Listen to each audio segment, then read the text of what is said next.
those Membarian and says, and you have the two Vorlons on the side, and it's like, hello, I am called Valen, and we have much to talk about.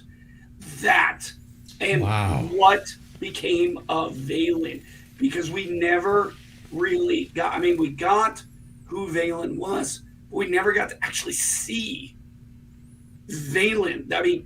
For all intents and purposes, Valen was their Jesus, their Messiah.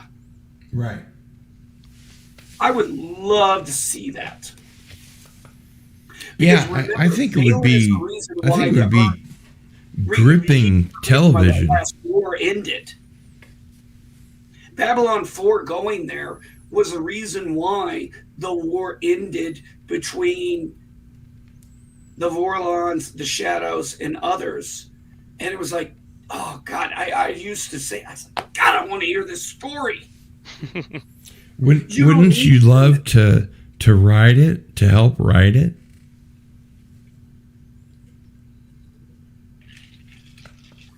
I would love to have read that story of Babylon 4. I really think you could do a whole... Given the chance, wouldn't you love to help write it? I'm not a good writer. I write... My best thing I do is write. I am. I just give... I'm that guy who pitches the shit.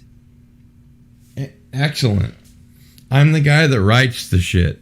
Good. That's how you do it. I'd be the one who pitched it, because I'd be like, okay, let's take into account, I know certain characters are gone, but the point is, you can recast them and start out with Babylon 4 and do a faithful adaptation of it. And like I said, you start out with that Minbari ship, seeing Babylon 4. Remember, they had never seen this kind of thing before.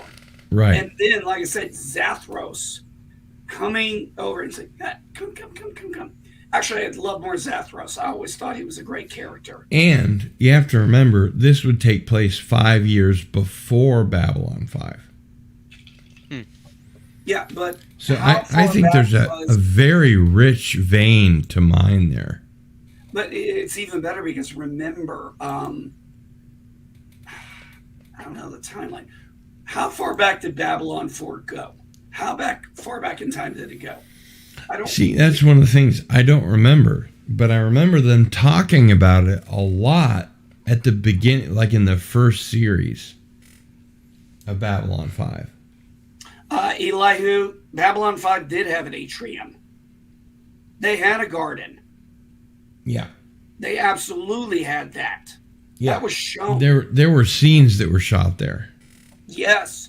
That's actually where Sheridan fell and Kosh saw him. And one of the biggest things was a Vorlon outside of his encounter suit. Remember what Londo said when everybody was like, they saw an angel or they saw something from their perspective. Londo said some kind of religious interpretation. And what did Londo say? I saw nothing. There was so much weight to that. I'm gonna check it out real quick. I'm gonna look up Babylon 4. I think it was a 4-year gap. Here's the reason that I bring it up. I think that there is a very rich vein to mine for television purposes. And I don't mean like a TV movie. I don't mean like something to kickstart the new version of Babylon 5. I think you could tell the story of the disappearance of Babylon 4 and make it a very rich, well-told story.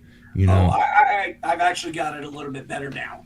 What it should have done is when Babylon 4 went online, because what they said was Babylon 4 disappeared 24 hours after coming online. I'm looking at the fandom thing here. What about starting it out that way? It goes online and all of a sudden it's gone. And then, you can talk about the crew and you can go to the thing where it comes back, but then you go back to the, because remember, it goes back into the past, and that's what they're trying to do. Okay, here's my short take, my hot take, if you will. I think that you would get a lot of mileage out of establishing the characters on Babylon 4 and getting to the point where you empathize, with those characters, and you have the same sorts of relationships that you have on Babylon 5, on Babylon 4, and then suddenly it's gone and it disappears. That would be the season finale of season 1. What I just looked up is when Valen and Babylon 4 disappears, it went back 900 years. And remember, here's the thing. Valen, the hybrid of a human stuff, is the reason why the Great Council even existed. Because before him, that caste system did not exist. Right. You did not have a warrior caste. You did not have a warrior worker caste, the priest or caste, religious caste. Yeah. They were a different type of people. And he's the reason why there was a caste system, and he was the reason why the focus was Minbari do not harm Minbari. But the whole thing was also, like I said, he was the Messiah. He was the Jesus. That's why they always refer to him as, like when Marcus said, "Dear God, a Minbari, not more of Minbari." I mean, holy. And that also explains a lot of the times when Kosh would have that sort of mumbling whisper that it could be addressing that character as a holy man or a holy individual, a priest, what have you. And the Vorlons not only respecting but anticipating that fusion of Minbari and human that Delenn eventually became. Well, we also have to remember, Kosh was alive during that last war. He knew, the Vorlons knew that Sinclair was eventually going to become Valen. They knew. They were there. But, you kind of have to sometimes let things play out. Because, remember, the Shadows were the ones who did conflicts, started wars, whereas the Vorlons wanted to help them along. Somewhere along the line, things changed, and that's where the Shadows and the Vorlons started going to war together.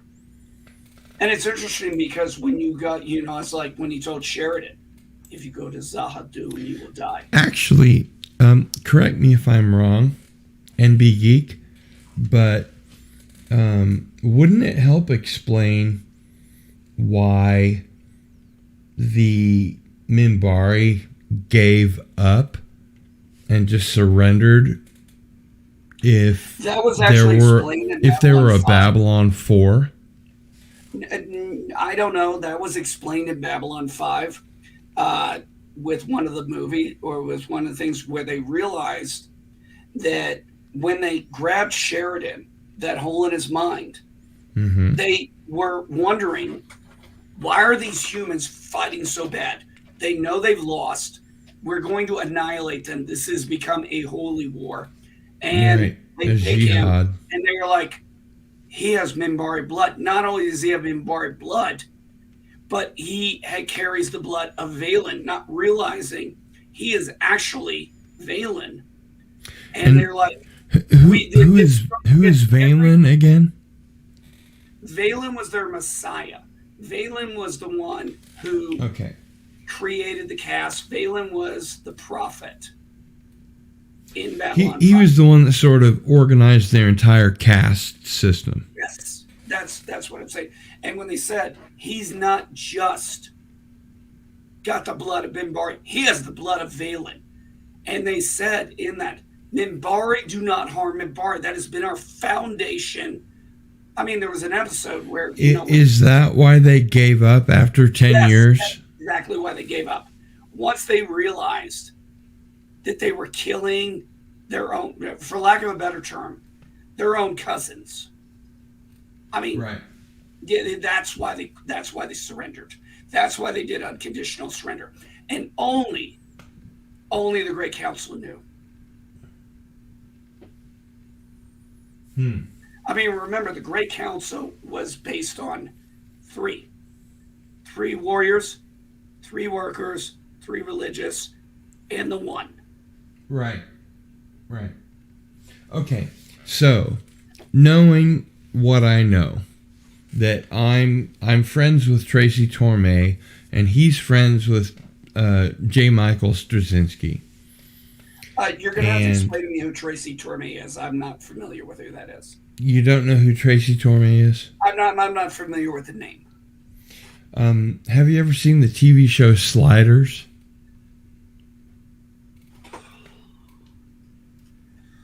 Oh, God, Sliders. Oh, God, they did so great until that last season. Okay, so you've heard of it. All right. No, I watched it. Tracy Torme created Sliders, and then after the first 2 seasons or 2.5 seasons, he left because of creative difficulties with the producers. So he's been on my channel a ton. He and I are friends, and so let's just play with color for a second. I'm a screenwriter. Tracy's, not only Mel Torme's son, but he's, written tons and tons of TV shows like Carnival for HBO, if you remember Carnival. I haven't seen it, but okay. He's worked on movies like Fire in the Sky, the Travis Walton story. Oh God, great movie, great freaking movie. He wrote that movie. Yeah. And What? He worked on TNG too in the early couple of years. Yes, yeah. He's also my guest on I'm Not a Number, my prisoner review show, which I'm showing you on my shirt at the moment. I don't have my glasses on, so I can't read worth of shit right now. But unfortunately, that's all right. Here, I'll make myself big. Yeah, it's okay. Yeah, I don't have my glasses on because, despite even I got the LEDs, my glasses tend to reflect, and I don't like that. So but, I think you have a great. Let's just play with the idea here that I think you have a great premise.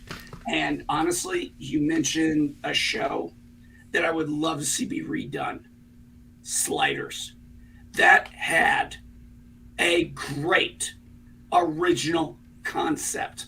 And it was good. You need to watch some of my previous shows on my channel, because I've been talking to Tracy Torme about him bringing back Sliders for several months now. Sliders was a great concept, and with the technology now we have, I mean, I don't know if you can get Jerry O'Connell back. See, that's why I said that he's back. I'm saying, but what I'm saying is, that last season, that is just, it was done. I hated it because there was no Jerry O'Connell. A lot of people don't like it, and Tracy has said they're going to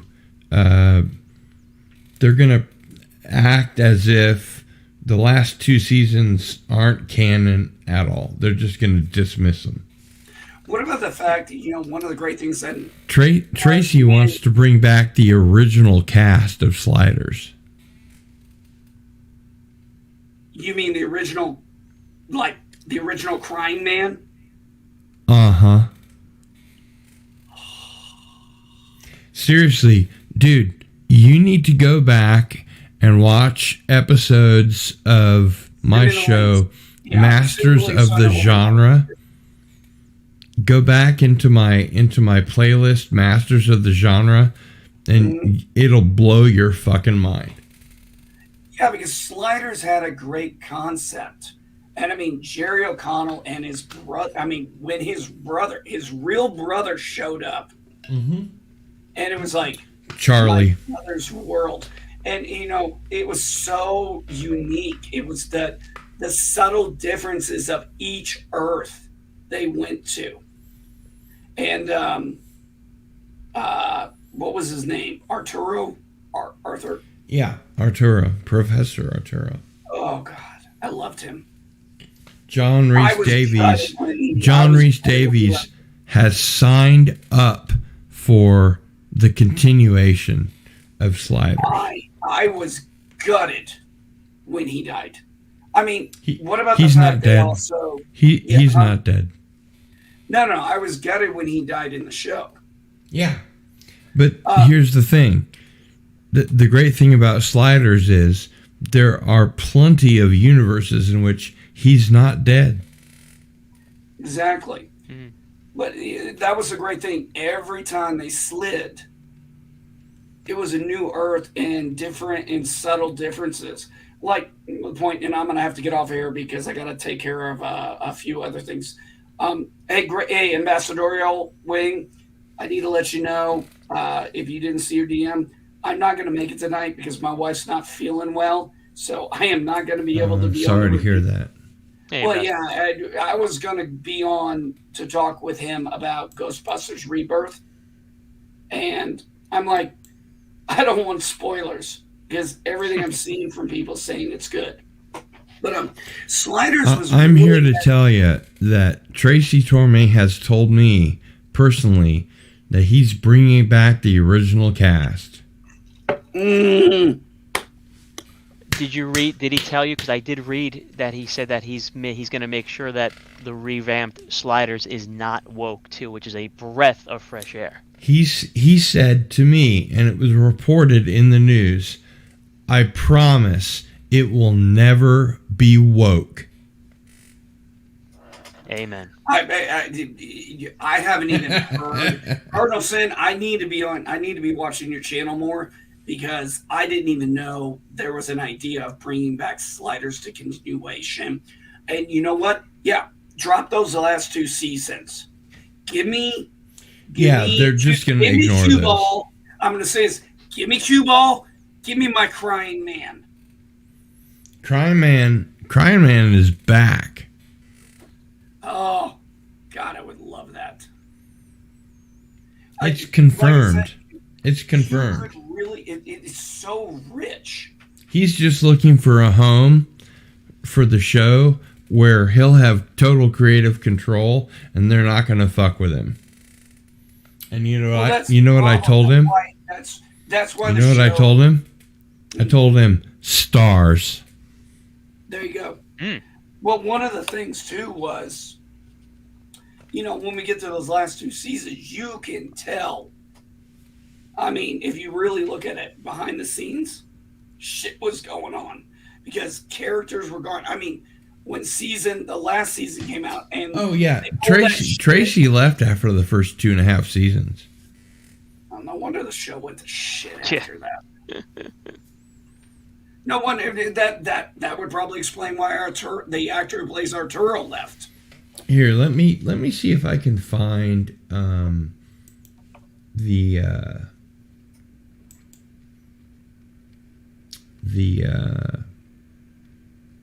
URL for you, and I'll put it in the chat. It doesn't have to be based in San Francisco. They could pick another place. That would actually be really cool if not only when they slid in timelines, maybe they slid to different parts of the world in those timelines, in those other Earths, not just focus straight on San Francisco. That's my thought. I mean, if they stayed in San Francisco, remember when San Francisco was a freaking penal colony? Yeah. Yeah. I remember Okay, how. so I'm gonna put the episode of Masters of the Genre into the chat right there.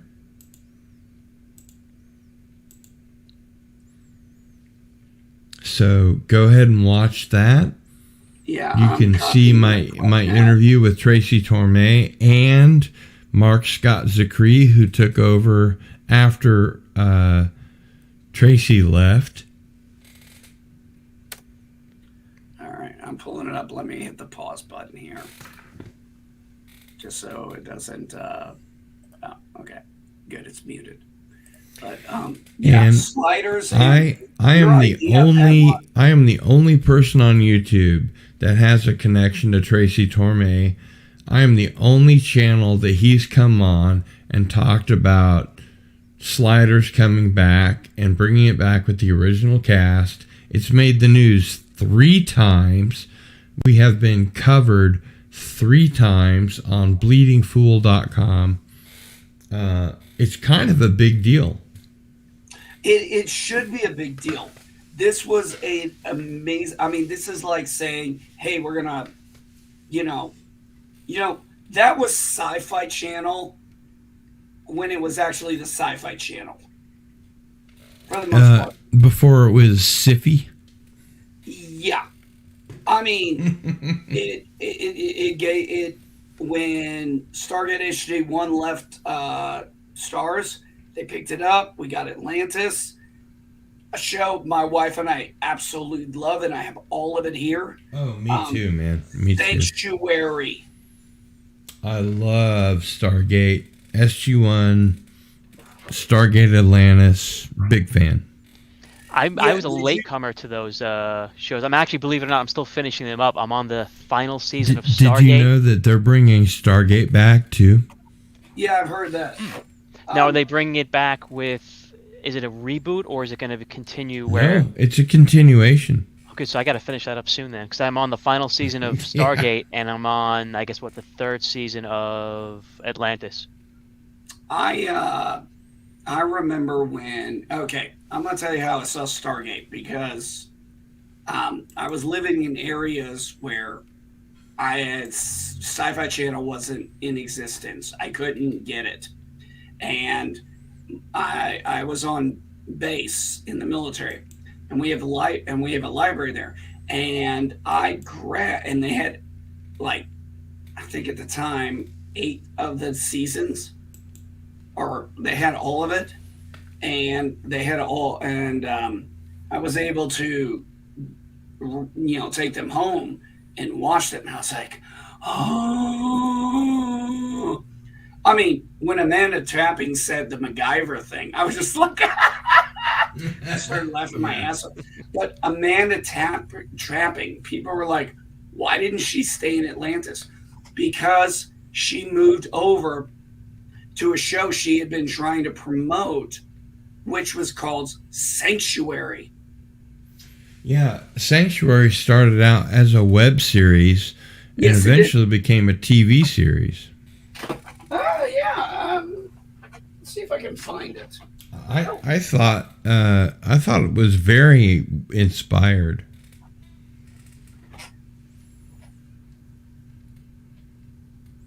Nice. I have all of them. This was the entire series. Yes, I do. I have all of it. How many seasons is that? I believe 4. Yeah. Let's see. 1. Here's 2. Oh, wow. Here's 3 and 4. I thought you had them all in one box set. No, I had to get them individually. That's cool. Oh, this was the first series, right around the time my wife and I got together. Yeah, campaign. That we actually started watching together. This was the first series we ever watched together. Right. And loved. And I mean, like I said, Amanda, is it trapping or tapping? Amanda Tapping. Tapping. Tapping. Yeah. Tapping, yeah. That's the reason, people were like, why did she leave, Stargate Atlantis for that last season? Well, she got greenlit for a web series she was doing for Sanctuary. Sanctuary, yeah. And Absolutely. She did it, and, it was beautiful. I love the end of the series when it's like, oh. And the one character, I can't think of his name, he's like, do I get a raise? She goes, you most certainly do not. But the way it ended, I was just like... The one thing I didn't like about Sanctuary was when Amanda Tapping tried to do a British accent. She just didn't do it very well. But everything else was great. I loved it. Well, remember, Amanda, the character she was playing, remember, they had experimented. She was a couple of 100 years old. Right. And she was, the whole point of Sanctuary was the abnormals. And she was trying to hide them from it. But remember when she gets to that point, and I'm gonna drop out after this because I need to go. She did an interview on the show, and she's like, we house abnormals. You would call them monsters. Sci-fi, when it was sci-fi, not sci-fi. Oh, actually, that change is disgusting. The change made sense because that's when the whole network basically went to the crapper for the most part. Well, that's what except I said about... Except for what the fuck is it called? The Expanse. Yeah, and then they fucked that up. And thankfully, Jeff Bezos saved it. Jeff Bezos got... Actually, Cass Anvar saved it. Yeah, the thing is, Jeff Bezos actually did what a lot of us have always dreamed. If I had the money, what show would I save? What show would I bring back? Well, did you know that the day that they were that Cass Anvar was trying to get Amazon to pick up The Expanse, they had a plane going around the Amazon headquarters with Save the Expanse behind it? I remember Jeff Bezos because he was a fan of the books, and I've read the books. And he was like, in a meeting, I remember seeing this, he has the cast of The Expanse. He goes, well, we've been trying to save Expanse. The Expanse is saved. We got it. They got the rights. Yeah. And the whole place erupted. What happened was Cass Anvar was working on Jeff Bezos, and Jeff Bezos excused himself, and he went out and he made a phone call, and he made the call, and he came back in, and he said, welcome to the new home of The Expanse, Amazon. That's exactly how it happened. Okay, I'm going to ask one question. I know I said I'm going to leave. I'm going to wait till the 30-minute. Who's your favorite character in The Expanse? Cass Anvar.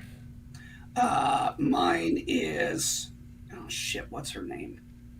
Bobby. Bobby Drake. Yeah. Bobby Drake. Cass Anvar is my favorite because he changes allegiances so often, but he's still like a core member of the Rocinante crew. One of the things, and I can't remember the character's name because, like I said, I haven't had much sleep the last, That's week. Cool. Was in the book. I remember, I'll tell you my second favorite character because it's been between Bobby Drake and Avasaranta. Mm-hmm. Oh, that scene. She's very good. She's very good. She was born to play Avasaranta. When she's having that. She was in 24, and she was great in 24. Well, remember, and when she's talking to Bobby Drake on Earth, and it's like, where is this conversation going? wherever the fuck I want. I mean, oh my God. In the book, she is a powerful woman. The only time you ever see her and let her guard down is with her husband. Right. Because she absolutely loves it. I'll tell you what, when I read the last book and they started out with Avasarana is dead, I was like, no! No! Yep. It sucks. But the good news is we have one more series coming up pretty soon. And after that, the Expanse isn't really gone. They're just going to shift it forward 100 years. Ah, see, because the other books, because I remember listening to the author, and he said the reason why he did the big jump between one book and the next book was he said, look, they could write about this, but it's going to be really boring. And, yeah, Cass, when he's like, when he took, the muscle in the book, when it was like Avasarana, is like, when he sends his killer after, he goes, you think I'm his killer? She goes, aren't you?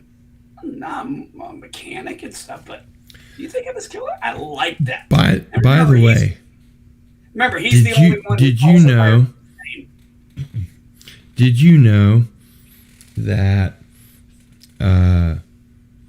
at the end of the story of the characters that we know in The Expanse, when they move forward 100 years, they're still the same characters? One of the things I really liked, and like I said, I am going to get off the, is they really did the whole weight thing well. I mean, with the Martians on Earth and then the Belters. And not only that, I love that Belter Creole. Talk about cultural differences. Talk about culture differences. I mean, you want diverse. Bloody microphone. With that Cardinal Sin, I want to come back and talk with you again. I got to get going. I wasn't planning on being alone, but damn, dude, this the Babylon 4, the Sanctuary, the Expanse Talk. PCAT, great to see you. I know I thought I could draw you in. Before you go. Hey, you want me back? You want me back to talk about some? Anytime, brother. You're welcome. Hey, okay, I'm going to say this, and then I'm going to call it out. PCAT, hold on a second, please. Mm-hmm. We talk about these things. I'm your huckleberry.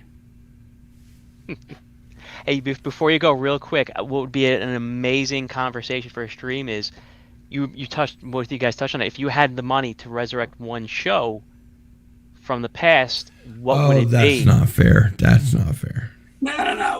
It could be more than one show. The Sarah Connor Chronicles. It could be more than one show. Terminator, the Sarah Connor Chronicles. Oh, God. Yes. I would have to think about it, but the Sarah Connor Chronicles, hell to the fuck yes. And with that, peace and long life, guys. Take care, NB.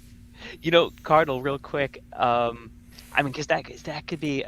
You could probably do a ton of streams on like picking shows that you wish could come back if you had the money and toss it. The one that pops into my mind. The problem is that people would know that it would just be like pissing up their leg. Yeah. Like, what's your favorite show that you wish had continued and not gotten canceled? All right, well, here's there'd be 1,000 answers. No, I know. The one that comes to mind, and it's different than the line of thinking of all the shows on it was canceled. I would give Kenneth Johnson the money to create his follow-up miniseries to the original 2-part V. Because after the original 2-part V, that's a really good idea. The final battle he was out over creative differences, and obviously the abomination that was that one season TV show, which was terrible. Hold that thought. Mm-hmm. I'm going to make you full screen, and I want you to hold that thought. Okay. I'm going to try and make you full screen. And I'll be back. No problem. Yeah, so if you guys, I don't know if you guys in the chat watched the original V, Gap Stargate. Kenneth Johnson was amazing. He had a great story concept, and if you watch that original miniseries, it ended off on obviously a cliffhanger because they were going to come back for more, which they did. But he ended it off where the resistance, sent out a signal into outer space because they know there has to be an enemy of the lizard people that came down. So they wanted to send a signal into outer space, hoping that those people receive the signal and then would come and help them in the follow up. Well, when they did the final battle, that was completely ignored. They went into a different direction. They came up with the virus or that red dust that would kill the visitors. I know Kenneth Johnson did write a novelization of what his idea was, but would love to have seen where he would have gone because the basic concept, yes, yep, there it is, Gap Stargate, yep, the second coming. Because I know the basic concept he had was the help that's on its way may be worse than the initial problem you have. So you're embracing this help, and it turns out that these new aliens that are enemies of the lizards are worse than the lizards, in turn that they would have to now try to form an alliance with the lizards to beat back the help. And William, I agree too. That reboot of V, I had so much hope for it. I loved the potential it had, but oh man, I stuck with it for the 2 years. It ended off on that cliffhanger where they brought in Mark Singer, and he was playing, I think it was a general that pops up at the end, and then the show was canceled. They did bring back the actress that played Diana as like the Queen Lizard or the Queen Lizard Mom, but I don't remember for sure because it's a show I watched once and have no desire to go back. And NB picks Dollhouse. Never saw that, but I know of it. I know it. Who was the actress that was in it? I know of it. I know had a very strong following. Dollhouse, and I can say, and she was on other shows too. So was it Eliza Duku? Was the star of Dollhouse? I think, if I'm not mistaken. NB. Dark Skies was a good one, William. Yeah, that's a good pick too. I like that. That's another good one. And so Gap Stargate. So the book is good. So I definitely want to check that out. And thank you, NB, for the confirmation. Yeah, it took me a second to remember. I remember it was a famous actress that had appeared in genre shows that we love, and I had forgotten who that was. But thank you, NB. And yes, Gapstar. Yes, the original actress that played Diana was she was in a handful of episodes, and I remember she was the mother of the new Diana on the reboot show. Yes, Faith in Buffy and Angel. Yep, thank you, NB. It was one of the things where you know the face, you could see her, you just forget for that quick second on what was the show and who was going to and what the show was or the actress's name. I mean, there's so many things that would love to bring back. It's just the concept of V doing it, because now you would have the actors much older.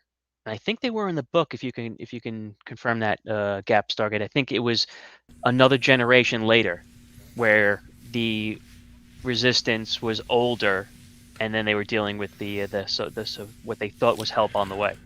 Thank you for your patience. Just trying to filibuster a little bit before you came back, talking a little V, and NB brought up. No, not filibuster. You were vamping for. Yes.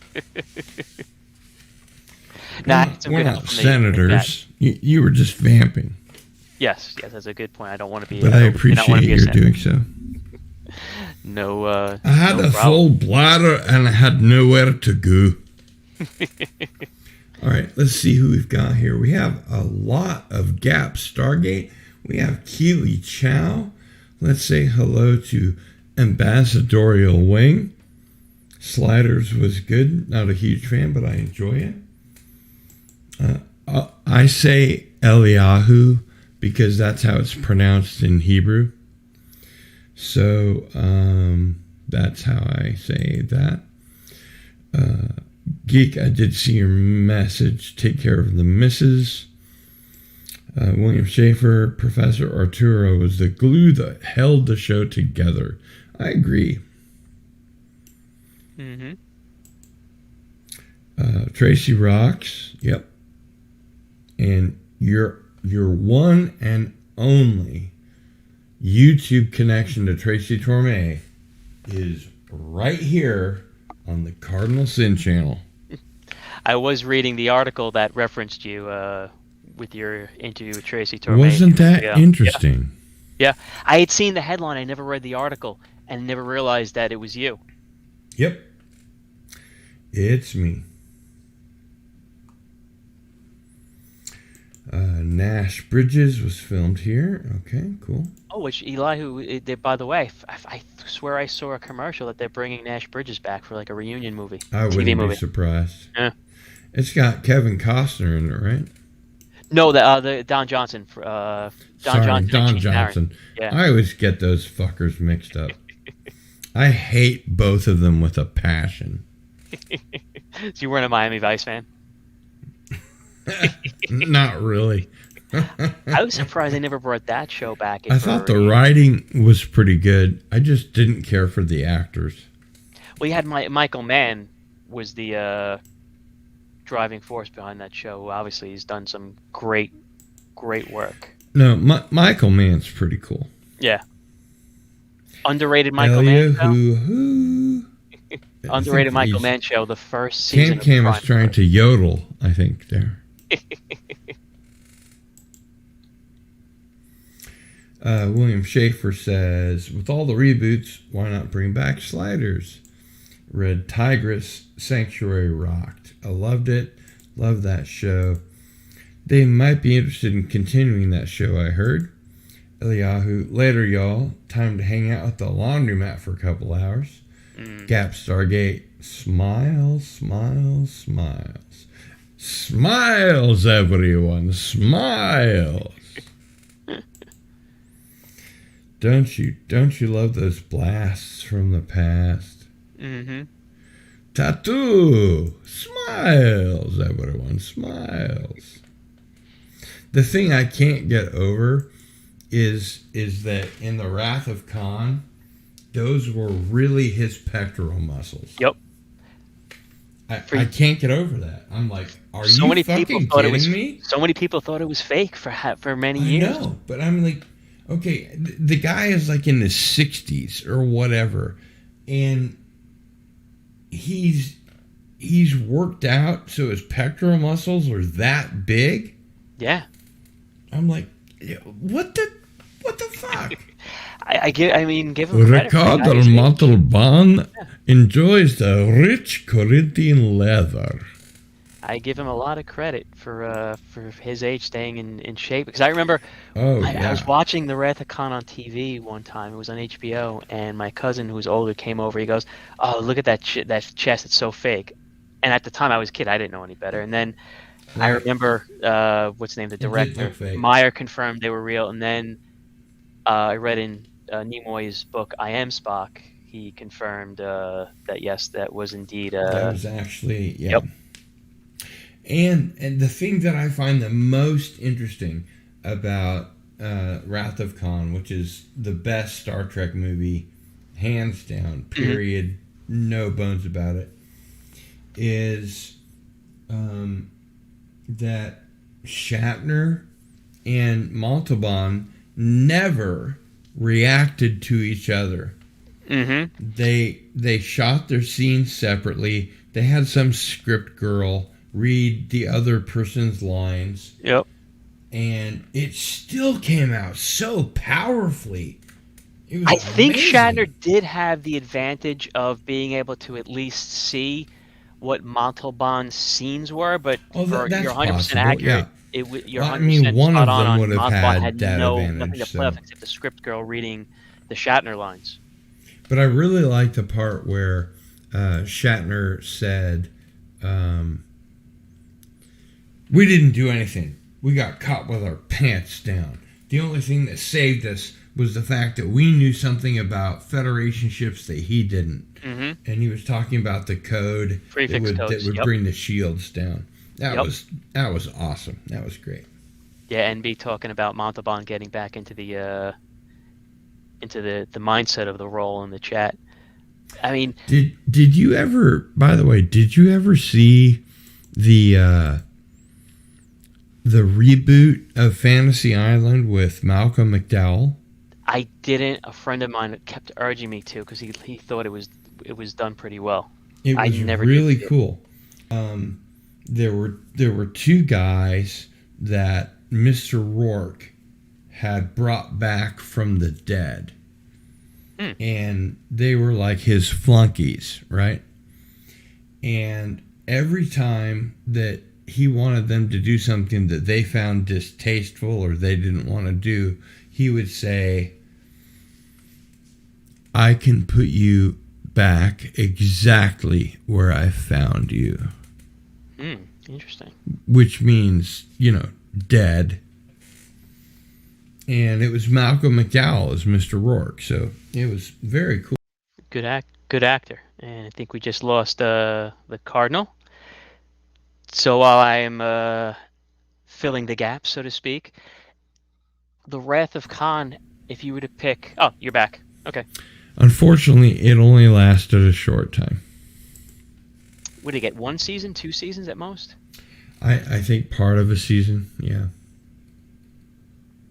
The Wrath of Khan goes down as, if you were to pick the 3 most important Star Trek stories that saved the franchise.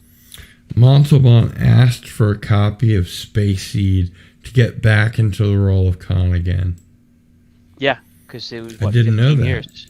It was 15 years since he played it. It was just one time, so it wasn't like a series Yeah. that he could easily slip back into. Smiles, everyone. Smiles. Something a lot of people don't know about Ricardo Montalban is that he was a very fundamentalist Christian. I did not know that. Yeah. He was big on JC. Big on JC. Oh, wow. Yeah. NB Geeks Let's Talk. Kirk, you're still alive, my old friend. Old friend. Old friend. Gone! I like, Andy's Yeah. right. Khan and General Chang, the best. I think General Chang was a very interesting choice because, obviously, first of all, Christopher Plummer is a great actor. Yeah. Second of all, he's a great Shakespearean actor. Mm-hmm. And third of all, when he says, "You've never understood Shakespeare unless you've heard it in the original Klingon," that tells me two things. One, that General Chang knows enough about Earth history that he knows that, I think as they say in the film, that Shakespeare, no, they say this in, I think in a Mirror Universe episode, that Shakespeare is equally as deadly in both universes. Mm. That might have been in Enterprise. I don't remember. Yeah, I don't remember And which specific one that. It could have been lines Star Trek 6, but I don't remember. And then the other thing, I've already forgotten. I'm sorry. That's all I right. apologize. That is okay. But we have plenty of... it's interesting, for someone that had to go, NB Geeks talk, it is really here a lot. No, he's dropping the knowledge. Yeah. Montalban was a great actor. I didn't see the reboot. McDowell was a great actor too. Yeah, I don't think the reboot is even available on disc, but I watched it faithfully when it came out because A, I'm a screenwriter. B, I love Malcolm McDowell. Mm-hmm. C, it had this whole undead thing going for it. Like, I can put you back where I found you, which is like, oh, no, we want to stay alive. And he was good despite the movie being divisive or controversial in how they killed off Captain Kirk, but he played the role very well in Generations. Yeah, as Dr. Soren. Yeah. He was great. I mean, all he wanted was to get back into the Nexus. Mm-hmm. As stupid as that was. Yeah. And you have to remember, when they were writing Generations, they were also finishing up Star Trek The Next Generation. So Ron and they had a lot of and Brannon Braga were writing The Best of Both Worlds, where he goes, Picard goes back in time 3 different places. And then they were doing the movie also. So, I mean, that's pretty high pressure situation. Yeah, and they had the constraints. They had to, number one, they had to bring back the original cast. And they obviously couldn't bring them all back because of creative differences. But they had to bring back the original cast. Like Shatner didn't get along with anybody? No, I mean, Nimoy turned it down. He was supposed to direct as well, but he didn't like the script on how the original cast outside of Kirk were just afterthoughts that. Well, you know why? Because there's no reason for Kirk to die. Yeah, I agree. The only reason that Kirk had to die was because Spock died first. I mean, I wouldn't have minded a Kirk. There was no reason. If it was done in a more grand, heroic. Yeah, if it meant something. But he had an empty death, just like they talked about Tasha Yar on TNG. Mm-hmm. Her death meant nothing. She didn't fight for anything. It didn't mean anything. It was an empty death. Yeah, I mean, what bothered me too about after they killed off Kirk was he gets buried. He gets Picard puts some rocks on him, puts the Starfleet emblem on the grave. And they just leave him there. I mean, you're talking about at the time the most legendary character, Admiral Kirk. Yeah, how do you not have some sort of final fanfare where, or at least Picard mentions it? He doesn't even mention it to Riker at the end. I guess it's implicit that he'll be removed, and it won't be a cairn, and he'll be shot out of a. Or back to Iowa. Torpedo tube, just like Spock was. I don't know. But I wanted, I wanted a little bit more, or at least even if it wasn't this grand death, have it where maybe he jumps in front of, he takes the bullet, so to speak. Yeah, jumps in front of somebody else. Yeah, right. Jumps in front of Picard, saves Picard's life. Or Picard, especially if he had jumped in front of Picard. Yeah. That would have been acceptable. There's a million better ways to do it, but I think what probably happened, and this is just a guess on my part, I think what probably happened is that William Shatner saw how big a deal it was that Spock died, and then obviously came back, and he was just like, okay, Kirk has to die in this movie. Well, we'll bring him back later. Supposedly, it wasn't his decision. Apparently, I was just reading very recently that. Oh, it was. What's his name? Berman. It was probably David Rick Berman or Gene Kuhn. Well, no, Gene Kuhn was on the original series. But the other guy.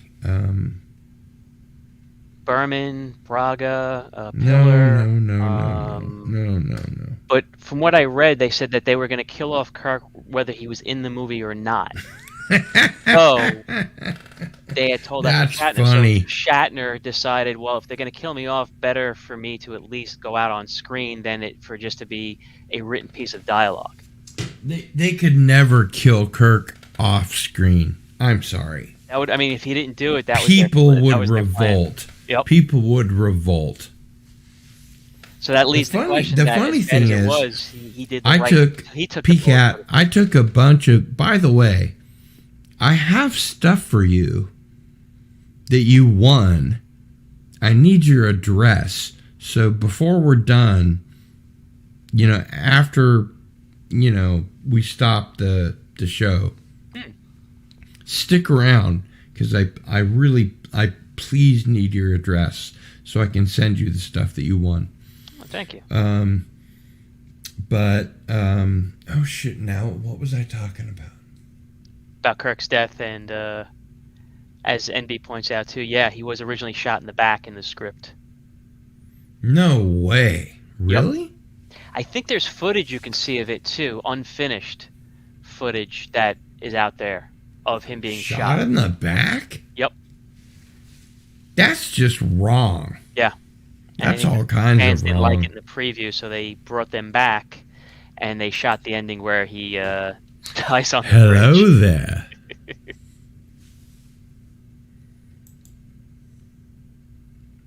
Yeah, Originally, he was shot in the back in the script. Yeah. Yeah, I believe there's footage of it too.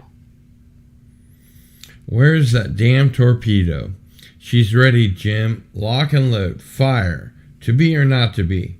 Guys, I know Wrath of Khan is most fave, but Undiscovered Country, that just beats it out.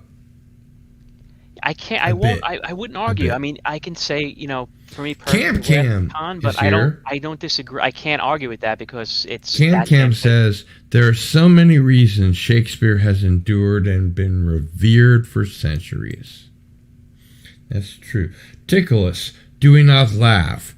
Prick us, do we not bleed? Wrong us, shall we not revenge? This, of course, is the famous speech from Shakespeare given by a Jew to a Gentile. So, there you go. Montalban was a great actor. I don't see the reboot, but McDowell was a great actor too. I believe isn't he the uncle of the actor that played Bashir? I believe too. He's related. Say again? He's related. I think he might be the uncle of Oh, Alexander I heard Siddig. that. Yeah. That seems so improbable. Because apparently Siddig was trying to get him on an episode of Deep Space Nine as well. Not as Soren. Ricardo but- Montalban? No, Malcolm McDowell. Oh, right, yeah.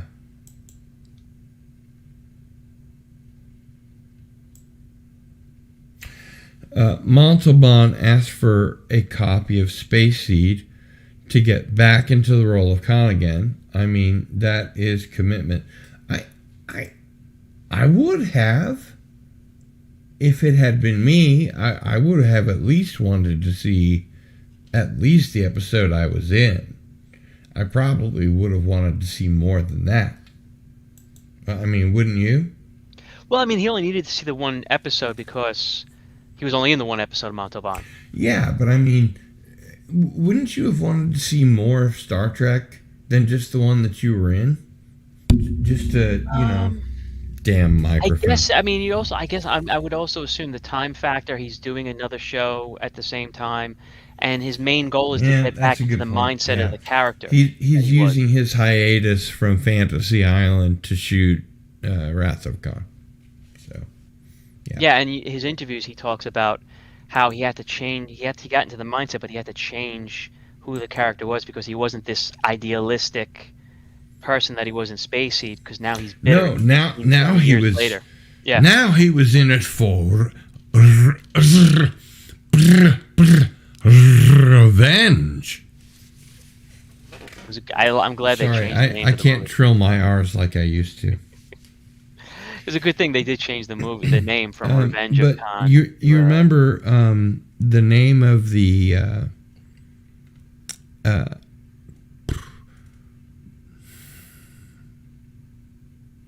Of who? anthropological character from the Enterprise? Oh, Marla MacGyver's? Thank you. Yes, MacGyver's.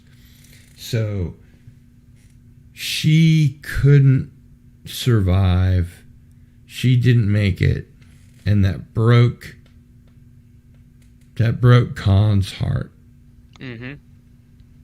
Marla MacGyver's. Madeline Rue was the actress, I believe.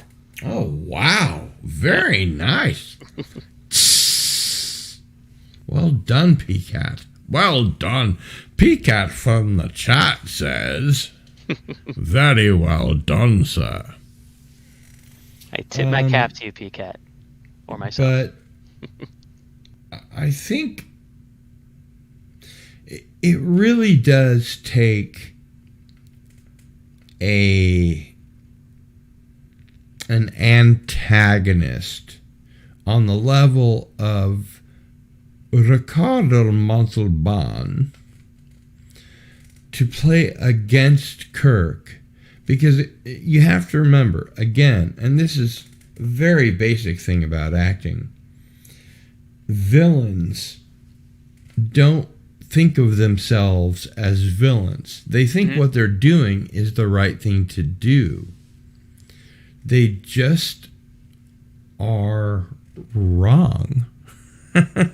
Yeah, that's what makes a great, what makes a great villain, with somebody like the Joker being an exception. Or Khan, But Khan and didn't, so, didn't look himself and as a villain. Khan had a very serious and legitimate beef. You never came back. You never checked on us. Not that was part of the deal, but you never came back. You never checked on us. This is SETI Alpha 5. SETI Alpha 6 blew up in its orbit. This is SETI Alpha 5. Yep. You remember the last line of Space Seed when Spock goes to Kirk? He goes, "It'll be interesting to revisit this If planet we went in in 100 years years ago." to see how the civilization would, Has cropped up from the seed that you planted. And then Kirk goes, "It would indeed," and then obviously the fade away. Wouldn't it be lovely? No, I agree, and I think it's actually one of the only places that you could start to pull the string,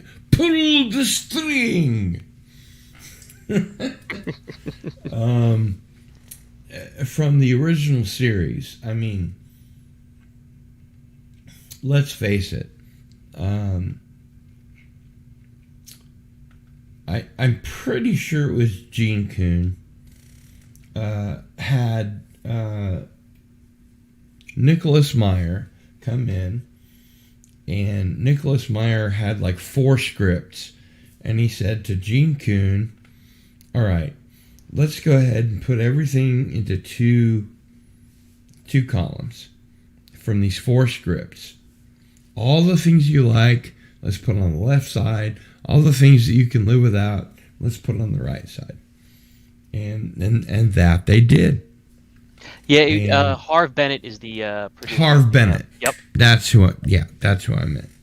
Yep. I don't know why I keep saying Gene Kuhn. No, because Gene Kuhn was outside of Roddenberry probably the most important figure in the original series, who came up with a lot of the classic concepts. Yes. Like he was like all this time that I've been saying Gene Kuhn, he's almost like the Bill Finger of Star Trek. The other guy. Yeah. Yeah, Harv Bennett was. Harv Bennett. Yeah. He worked on the $6 Million Man and I think the Bionic Woman. So he was from a television background. I guess it made sense. Which is plan great was, because that means you can keep your budget down. Mm-hmm. Yeah, which is the original plan was they were thinking about making Wrath of Khan a TV movie, which made Oh sense bringing God! in a guy like Harv Bennett. And then, as you Thank God said, Star Wars came out. as you know, well, that was not because of Star Wars. Motion picture was because of Star Wars. What had happened was because it wasn't loved by the fans, Paramount was going to demote it to a TV movie. But thankfully, you get Harv Bennett, despite his TV background, pushing for another theatrical release, and Nicholas Meyer, which is why Wrath of Had Khan already goes had down already as done the 7% solution. yep. Which is why Wrath of Khan goes is you take the Where No Man Has Gone Before, the second pilot, the Wrath of Khan, and the Best of Both Worlds on the Next Generation. I would argue are the three most important stories in Star Trek, because without Where No Man Has Gone Before being greenlit, there is no Star Trek, so it's over and dead. I don't think I can disagree. Wrath of Khan, if that movie was a flop, there's no Star Trek 3, 4, there's no Next Generation, it's all dead. Yep, And then Best of you're Both right. Worlds showed where the first two seasons of The Next Generation had a lot of ups and downs. It didn't differentiate itself really from the original series. It was, they had basic plots, basic stories, no better, no worse, in a way you could say, definitely not better than the best of the original series, but the Best of Both Worlds cliffhanger changed the entire game for The Next Generation and Oh boy, try to did it try to ever. Yeah. so if that fails, if that show doesn't take off like it did, then you get no Deep Space Nine, no Voyager, no more movies, And and and you know what that ends up sounding like?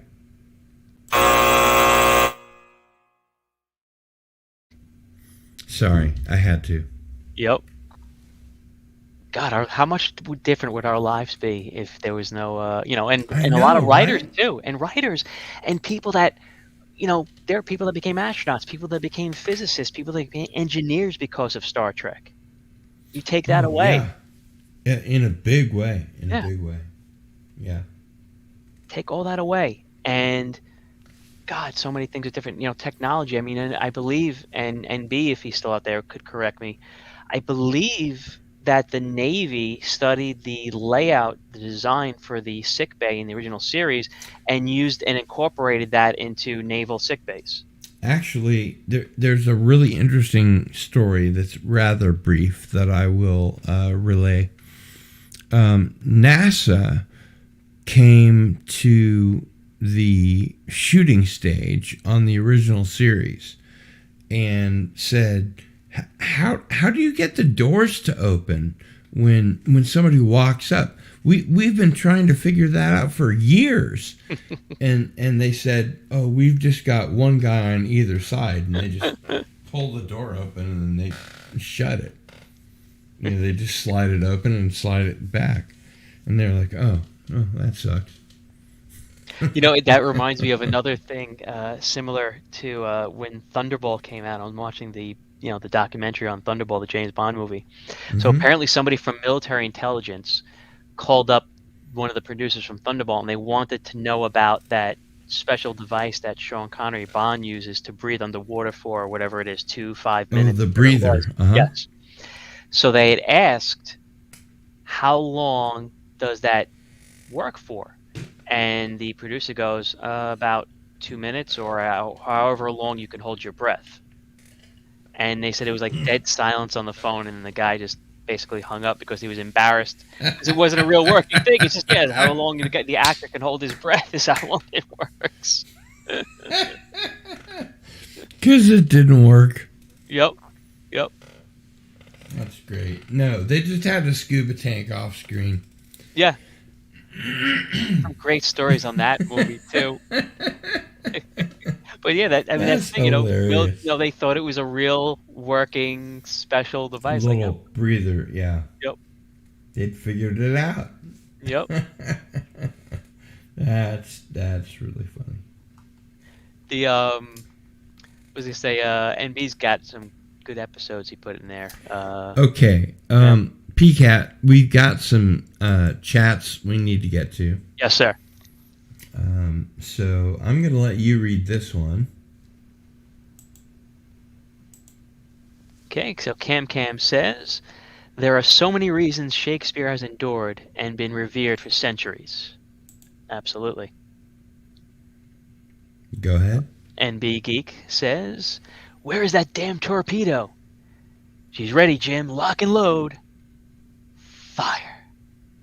Beep, beep, beep, beep, beep, beep, beep, beep, beep.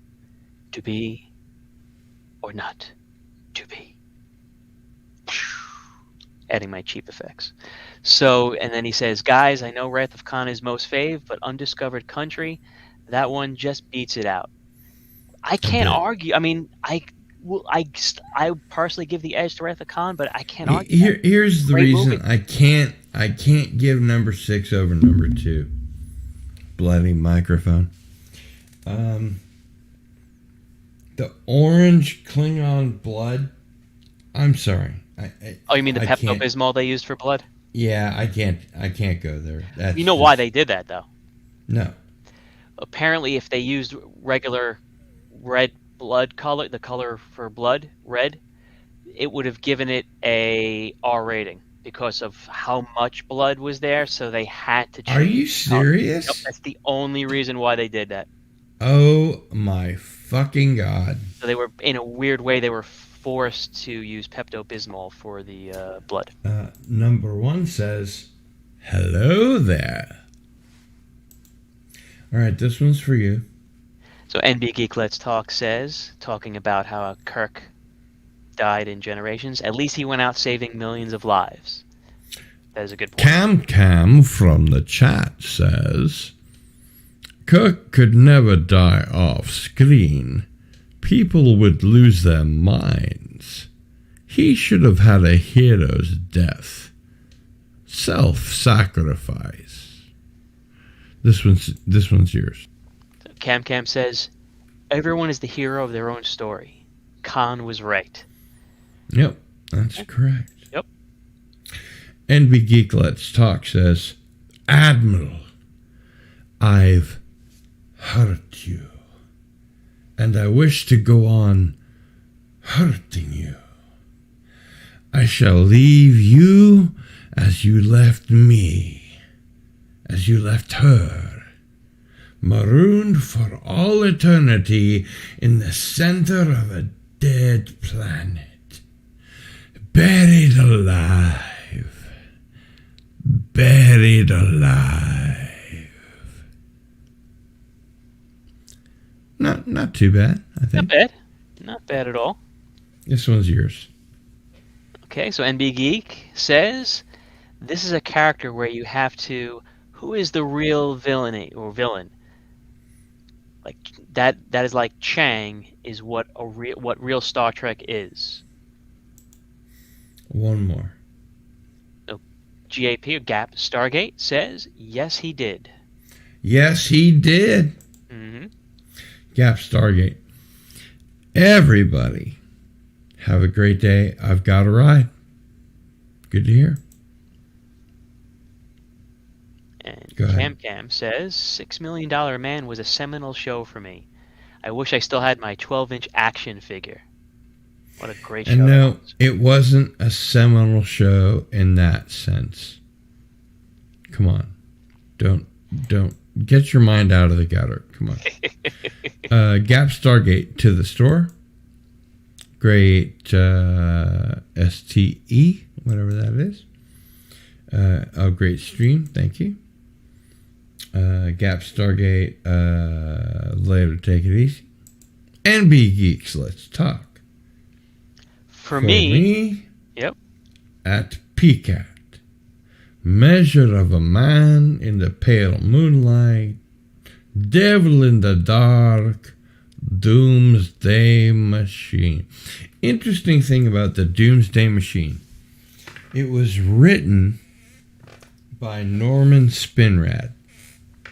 And it was the first and only time they had used the round bridge of the Enterprise and taken the camera and gone around it. They didn't do it before. They haven't done it since. Interesting. Very interesting. Gap Stargate. Later, Cam. NB Geeks, let's talk. Cardinal Sin, I became an IT computer guy because of Star Trek. Wow.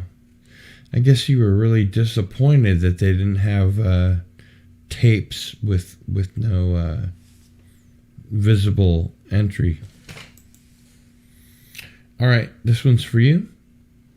So NB Geek says, at Cardinal Sin, the Delta for the Enterprise crew was an inspiration of the NASA logo. Arguably. Cam says, so many things are based on Star Trek. Just look at the flip phone modeled on the communicator. Oh, yeah. Yep. And of course, tip Cardinal Sin. He works hard, and let's face it, you enjoy the content. All right.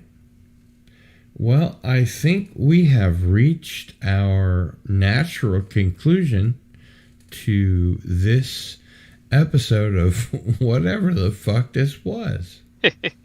Started off as Babylon 5 and evolved into the Wrath of Khan. Mm-hmm. And PCAT, may I say, it's been wonderful having you on my channel, and I do hope you will return. I will. I was much appreciative having me on today. It was my pleasure, absolutely. And with that, for PCAT, this is Cardinal Sin, and we are out.